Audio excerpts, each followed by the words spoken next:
And this is Alan again from Seek Foundation. Thank you for tuning in. And I'm so grateful that I can share more of some of the revelation that God has revealed to me in recent times. As mentioned, our focus is either on mission centric, locally contextualized, or contemporary culture. And I think this is one area today that I want to share is really on I think, contemporary culture.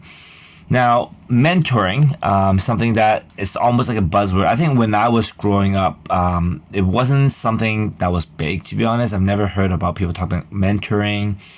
Maybe something some people talk about it, but it's on a very professional level, or it's on a very specific level where you maybe want someone wants to be the CEO, or someone that wants to be a chef, or something that's more practical and professional and needs a lot of specific skill set.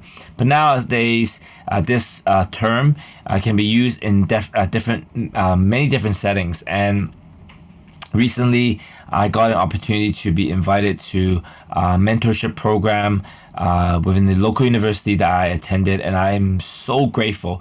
After I did my master's there, I've always wanted to connect more and more with this university that has given me so much, and I've learned so much from. But after COVID and everything shutting down, it was very hard to connect. But this opportunity came up, and I'm really fascinated by this opportunity to mentor these university students in a group mentorship program. But I've also mentored a high school secondary student a while back, 2 years ago, through another NGO, and that was a very good experience as well. And throughout my years, over the course of the last 10 years, being in ministry and in workplace, I've done different discipleships and mentoring and coaching and counseling. But the idea of mentorship is actually quite critical. As you have known, Seek Foundation is really about spiritual formation. And when I did my Venn diagram, the top part is about discipleship, and that can be like, Bible study and, serving and doing different things in revolving around that specific area. And then there's another circle which really focusing on spirituality, spiritual direction, retreats, even inner healing, and other spiritual formats of connecting with God.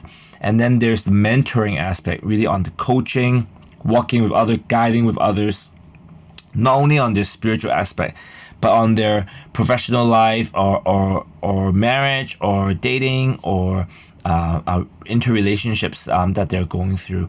And I think that's where today I would like to focus on.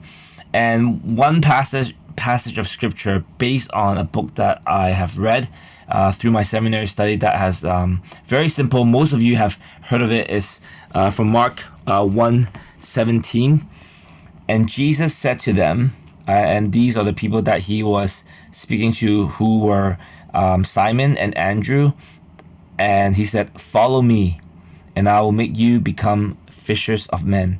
And Jesus said to them, Simon and Andrew, "Follow me, and I will make you become fishers of men."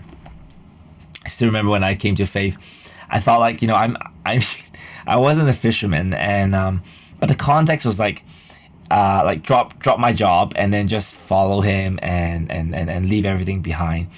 And with little faith back then, and understanding and maturity, I thought that was like, that's not me. I'm not really a disciple of Jesus Christ. I'm just someone that attends the church and calls myself a Christian. But actually, when we are called from God and to be imitators of Christ, the most important word here is follow me.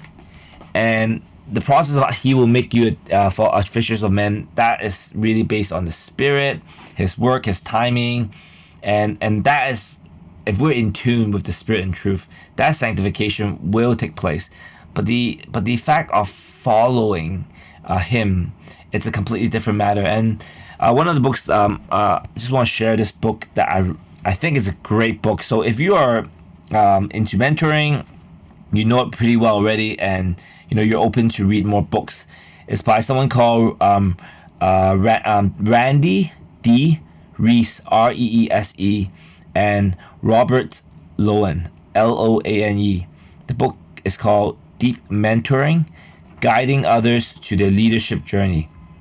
Deep mentoring, guiding others on their leadership journey. It's a beautiful book, many chapters about different things from paying attention, a storied way, foundation, preparation, contribution, multiplication, imitating Jesus' way with others, Christian leadership formation. But like what I usually do is I just pick one of the passage from the book that really spoke to me in connection with Follow Me. The authors said, leaders influence followers far more by the context of which they live, body language, personal values, social relationships, dress, consumer choices, chosen companions, than the text they articulate. Leadership is not primarily a skill, although it employs skills. Leadership is a way of living that suffices everything we do and are. Leadership is a way of being in the family and marriage, a way of being among friends, a way of going to work, a way of climbing mountains, most basically, a way of following Jesus. And so, in a culture in which there is an enormous attention to leadership, it is essential that we take a long, hard look at what is previous and foundational to leadership, namely followership, following Jesus, followership, following Jesus. As I said, when I first heard that from Mark 1:17, I just thought, just follow him. Like when you're following a guide, like the simplest example is when you go to a restaurant and you need to go to the table and you follow that person to your table, right? And that was kind of in my imagination and thought. But it's more than that. It's about following how they do things and how they speak, how they live out, how they are. And basically that person is Jesus Christ. And it's quite true. Followership is a very, I think hasn't been a term that I hear often, but one that I really like, because followership, it's like basically that person. And if that person does something that is like that, you basically follow it to the T. It can be you're in a sports team, or you are a artist, or you are a someone that do some technical things, fixing a car, or you're a barista. You follow the way they do it. And actually, this is very close to one of my favorite scripture in John, where it says, Jesus follow everything that the Father does. Like obediently, he does everything that the Father does. And that's beautiful, because that is like the honoring, the respect, and the obedience, and he didn't do anything out of his own accord. And I think that was the key scripture. And what I'm trying to share today here is that when we do mentorship, when we guide other people, do we ask people to follow our ways, our lifestyles, our practices, our behaviors, our attitude?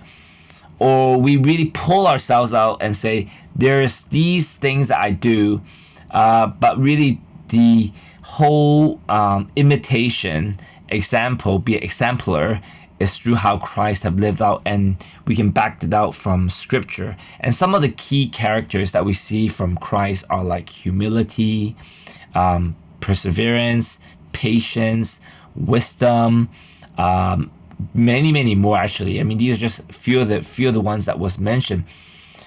But the key is, have we pulled ourselves out of the equation for people to follow and follow well? And I think this is something that can be quite hard when we have the contemporary culture where many people would like to actually be guided, not by some influencer on the social media, or some, billionaires, or someone that's successful that they've heard about, or even in the workplace, even though those things may be true, and maybe that's the lifestyle or the perception, or actually you can see those goodness. But unlikely the balance behind those things is not Christ-like, and there's going to be things that actually we can't even follow. Like we can't, hate other people or have vengeance or a, eye for eye, tooth for a tooth, or we go out of our way to do things that is sinful or beyond actually what we can and cannot do as Christians. So the author, later shared in the same passage that followership gets us moving obediently in a way of life that is visible and audible in Jesus, a way of speaking, thinking, imagining, and praying that is congruent with immediate realities of kingdom living. For those of us who are in position of leadership as parents, teachers, pastors, employers, physicians, lawyers, homemakers, students, farmers, writers, and many more different positions, our following skills take priority over our leadership skills. Our following skills take priority over leadership skills. Leadership that is not well grounded in followership, following Jesus, is dangerous to both the church and the world. He also quoted Eugene Peterson, one of my favorite authors, follow the leader. I really love it. He says, is congruent with immediate realities of kingdom living. Clearly, there's this counterculturalness in the way we live that is not of the world. Very hard to imitate because it's actually very hard to do that. And I think even though it's challenging and hard, but it's something that actually we can do as we mentor other people.